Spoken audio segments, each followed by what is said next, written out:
Hello বন্ধুরা, সবাই কেমন আছো? আই হোপ সবাই ভালো আছো। তো আমি আজকে রান্না করব কাঁঠাল চিংড়ি।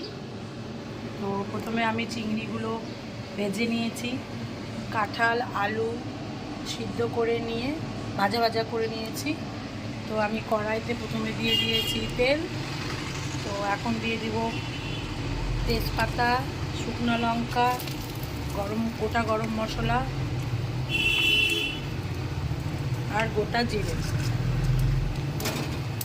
তারপর এটাকে আমি একটু নাড়াচাড়া করে নিয়ে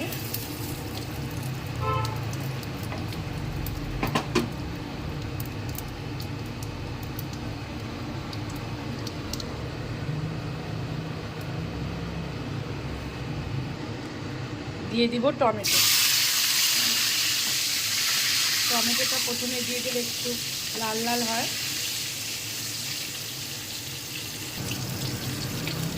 তারপর আমি দিয়ে দিব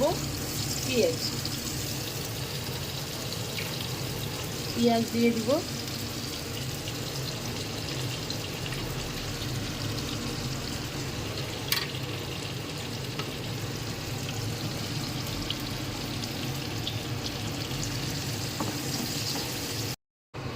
তো আমি এখন পেঁয়াজটা টমেটো এগুলো একটু ভাজা ভাজা হয়ে গেলে তারপর আমি মশলা দিব।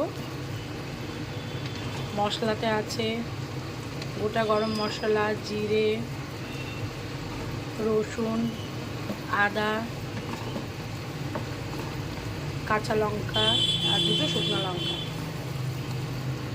তোমরা তোমাদের ঝাল অনুযায়ী তোমরা তোমাদের লঙ্কা দেবে। তো দেখো পেঁয়াজগুলো লাল লাল ভাজা হয়ে গেছে। তো আমি এখন দিয়ে দিব মশলাগুলো।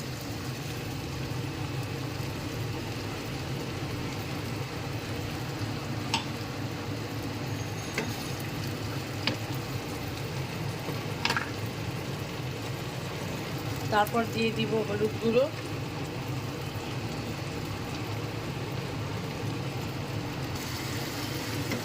তো মশলাগুলোকে ভালোভাবে কষিয়ে নিবে। যত কষাবে তত দেখবে তেল বেরো হবে।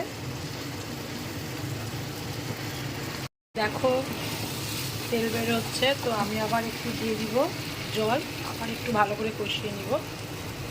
কারণ মশলা যত ভালো কষাবে তত রান্নার টেস্ট হবে।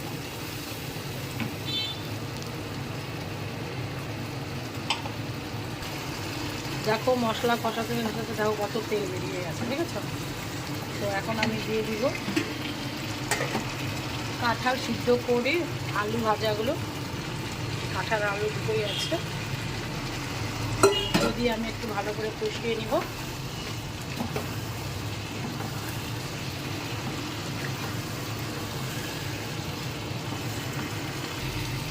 তো দেখো আমি কত কষানো হচ্ছে।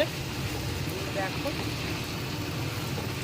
কষাতে কষাতে দেখো তেল বেরিয়ে যাচ্ছে, দেখেছো? তারপর আমি এখন দিয়ে দেবো এই ভাজা চিংড়িগুলো।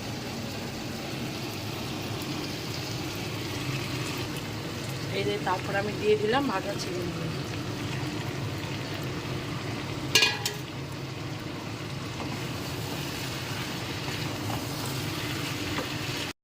তো আমি এখন দিয়ে দিচ্ছি গরম জল।